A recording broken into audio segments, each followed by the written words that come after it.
It's tough to know which brokerage is best for someone when you don't have all the facts.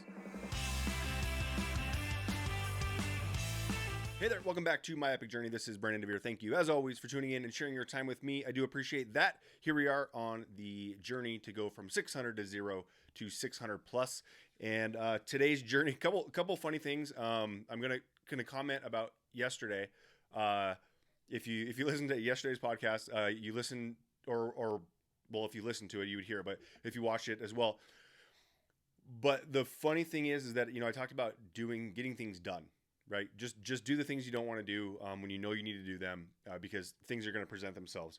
So one ironic thing from that was that yesterday I was out, I was tired, didn't really want to do much, but I was like, hey, I got to pop on here to do whatever, just to get my episode up.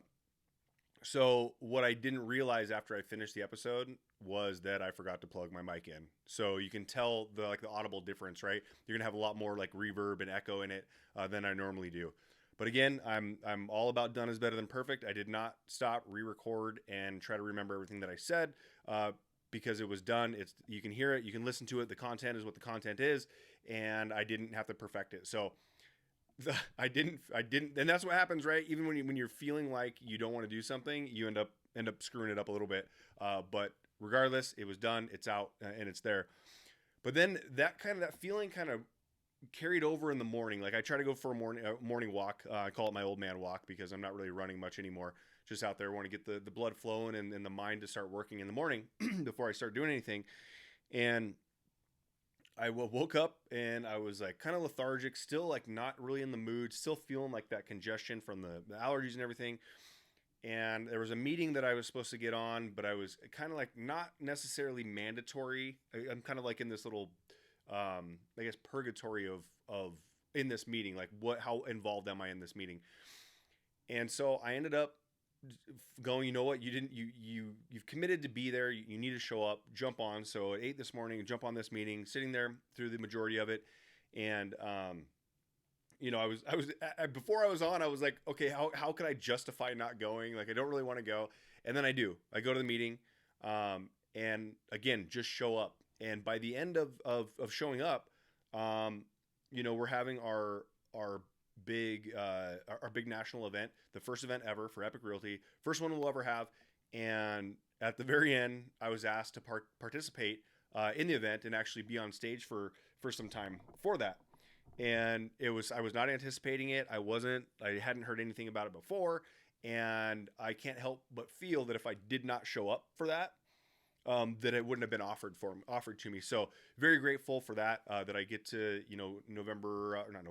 April 22nd, get the opportunity to get up there and share some stuff with some people that is going to be pretty exciting for me. And I'm super excited for the event itself. It's free for all Epique agents. And you have to be an Epique agent actually to get a ticket for it for right now. So also some incredible opportunities for some sponsors. If you want to reach out to me, if you're looking to sponsor a portion of the event on here, it would be amazing, and get you out in front of a bunch of people that are going to turn into a whole lot more people as we continue to grow.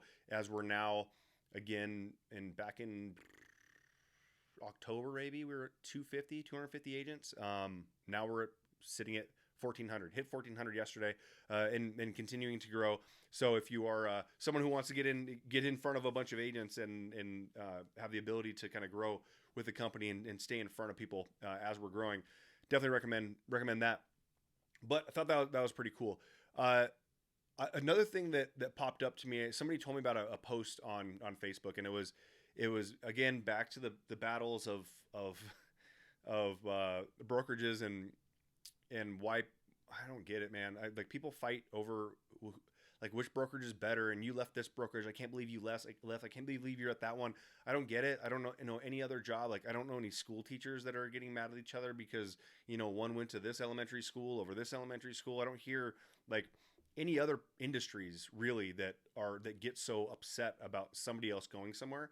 And it was a comment. I'm going to butcher it because it was a comment that was said that is. I only heard it one time. I just the bits and pieces I remember from it were actually pretty incredible. But it reminded me that a lot of people that get upset about which brokerage someone chooses, it typically is about them not understanding, like having a full understanding, like why would you do that? Typically, most people will say, "Why would you do that? I can't understand," and they really mean, and that's truthful. They don't understand. That's why they can't. They don't get why you made that move. I still get people now. I've had people tell me that my rev share line wasn't that big of a deal, so it wasn't a big move for me. Other people are going, "You have 600 agents. I can't believe that." Right? I can't believe you made a move after having that many agents. That's insane. And it really depends on who you are, right? Who would say that it was insane? Who would say that it wasn't a big deal? It just depends on where you're at, what you know, and what you're looking to do. So, for instance, this agent posted. I'm not even sure where she went. Somebody went on another EXP, or not EXP, another Facebook post where it was EXP versus XYZ, whoever it was. They threw out a couple different things, like why would you go to these places, or it's not the original, or and when it comes down to the original, there's like, I mean, you can argue where all these originals come from. They all came from the same place, but then they just improved on each other. So whatever but they went through it, and this response from the agent, don't know her name. Somebody, like I said, somebody just told me over the phone, and it was very interesting because I'm running into this a lot, is that people aren't taking the time to learn about me, like learning about the individual before just telling them how dumb they are for what the decision they made, not knowing anything. Not everybody only cares about the money that they will make. Some people care about the money that they can help someone else make. Some people don't care about the money at all. They want to help people. But people who want to only make money will say, that was dumb, you're stupid, why'd you do that? Right? If somebody makes a decision that is not based on money. Same thing on the other side, people that don't care about the money, that look at somebody who's making a decision based solely on money. They go, why would you do that? I can't believe you only care about the money. I'm not here to tell you to care about money or not. It doesn't matter what I think of it doesn't matter what I think about your thoughts on money and whether it's good or not. But I believe it's worth paying attention to what people are caring about and why they would make a decision based on something. And this woman made a very good point, where she said that where she was at before was very lucrative for her, very lucrative. And it was probably the best place for her to make money. However, she left that place because she went somewhere else because it was more beneficial for her people and her downline to make more money, or her team, or whatever it was. But that's why she chose it. And a lot of people be like, man, you're leaving so much money on the table. That's fine. If she's making enough money, and that money is good enough for her, and she wants to make it so the other agents can make money, then why is that a bad decision for her? Why is it, like, if that's what she wants, and we get caught up in this, like, oh man, you're losing money, you're an idiot, you're done. That was a stupid move. So it's very interesting to understand what people really want, because eventually, if you're selling people on something that they want that they don't want, and as soon as they realize they don't want that anymore, then they're just gonna leave. I don't want to have to convince, I've said this 1,000 times, but I don't want to have to convince somebody to join our brokerage or join our local team. I think you should join, and then finally convince them over, and then in 6 months go have to do it again and again and again. I don't want to do that. I want to lower the attrition rate, because people are so happy that they chose the right spot to be. And that starts with understanding what they want in the first place. That's not like beat them over the head with a club and have them go, oh yeah, I guess I'll try it. I might as well try. What's the worst that can happen? And then in 6 months they're unhappy. Like, I don't want to get into that game. I want to get into the game of just connecting the right dots, right? Oh, yep, that fits. I wouldn't go here. Yeah, that's what I want to do. I really don't want to be in that convincing game. And then the woman also goes on to say that, what do you say? Like, is Walmart or Target better to work for? Like, if you're going to work at Walmart or Target, which is better? Where should you be working? Well, it really depends, right? Like, if you are just, a entry level employee at Target, most people will be like, well, Target is higher end than Walmart. I think we can probably agree on that. And if you are at Target, which you would say is a higher end, but your job is maybe you're just a nighttime stalker, right? Like you're stalking the items overnight. I don't know what the pay rate is anywhere, any of those spots, but let's say you went to entry level nighttime stalker at Target, or you were a supervisor, shift supervisor or general manager, or whatever you were at Walmart. Like this is, I don't remember the term she actually used, but she used Walmart and Target. Like if you're higher up at Walmart, maybe it's better over there. Maybe you don't just go, this is better than this just because of the name. Like I can't tell you that Epique is better than KW, blanket statement. I can't say that EXP is better than LPT, blanket statement. I can't say mom and pop shop is better than Realty One. I can't say any of that stuff, right? Like I don't know what you need.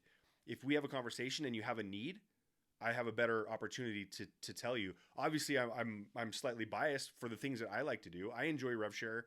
I enjoy putting agents in position to succeed.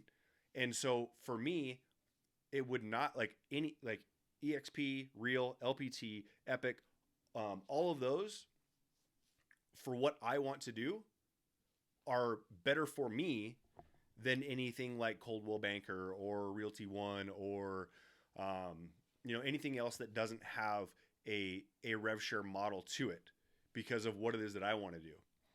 But for someone else, those might be perfectly viable options. And for me, what I want to do, Epique happens to fall into the top of the list for those other ones. For the other cloud-based rev share models that I spoke of. Nothing negative to say about any of those because they all have their place and they all fit certain people perfectly. Again, I was with EXP 5.5 years and it was easily hands down where I needed to be and what I wanted to do. That has grew me into this position now, and now I need something a little bit different. I'm also here to say that in 5 years, who knows, that might change again. Something else might come along and based on my goals shifting and turning, there may be an opportunity that I find somewhere else. I'm not I say this often, like I've never been one of those guys that's like all in, it's my company or not, like nobody does it better than we do. None of that stuff, right? The closest I've ever been was when I worked at the Four Seasons Hotel. And the reason that is because I saw some things, the way that they hired, and their philosophy at the time. Maybe it's changed since then. I doubt it, because I continue to hear. I mean, people stay there forever. They stay there forever, and it's not necessarily the pay, right? It's because the way that you're treated. Like the GM is coming down and asking how you're doing, how the family's doing, and asking things about you. And so the closest thing for me that I've ever been in, as far as like, I'll take that with me forever, is the Four Seasons. And they're hands down, in my opinion, I've worked in hospitality, at multiple places, and I've never seen anything quite like that. And it's because they bring it down to like a human component where it's like, you are we can teach people skills. We can't teach them attitude. Right. And if you can come in here and have a good attitude, we can teach you all the skills in the world. And so they build it with a core culture of people that really care about others. So that's probably the closest I've ever been to going all in on I'm not getting tattoos of the Four Seasons or anything. I'm not getting any tattoos of any type of real estate brokerage that I join. But yeah, I just wanted to cover that because again, it's just nonstop battles on Facebook where people are trying to convince. I don't know if they're trying to convince and recruit, or if they just want to say that they are the best for whatever reason. But I would encourage anybody that is trying to say that their company is the best to find out what people need, because they might not be the best. If somebody wants to do rev share and you're saying that your company is the best and there's no rev share opportunity, that your company is not the best for that person. If somebody wants to be focused completely on education, maybe rev share, or they just want to close more deals and they want to be in an office, maybe a cloud-based model isn't for them. So that's what I would encourage people when you're asking. Also, this part too is where a lot of it happens too, is that the agent that's asking doesn't really know what they want either. So they go and ask, what is the best brokerage out there? For what? Like, figure out what it is that you want and then ask, what is the best brokerage out there for this? And then I think that you'll get some more some more legitimate, like real answers from people that will now have an idea of what you want, instead of saying what is the best brokerage, and then on the flip side we have I have the best brokerage. Doesn't exist. The best brokerage does not exist. The best brokerage for you, for a single person, that one does exist. And so I would encourage you to ask the questions that way, and also answer the questions in that way, especially if you're a recruiter, because you're probably going to get a lot further by asking them questions while you're trying to attract them to your downline than you are by telling them that what you have is best. So, all right, everyone's the best. Everyone's great. I appreciate you all jumping on and checking this out. And I will see you again tomorrow. And we're going into this weekend. We have a St. Patty's Day parade that our brokerage will be, our group down on Water Street here in Las Vegas. So if you're around, come down there. I'll be there from 10 to 1 tomorrow, or on Friday, or sorry, Saturday. Tomorrow's Friday. On Saturday. So come on down. They're going to close the street down. Going to have a parade. Going to do all kinds of fun stuff. Little fair type stuff, rides, all that stuff. If you're down there, come on down. Water Street, Henderson, Nevada, just outside of Las Vegas. And we'll see you tomorrow. Have a great one.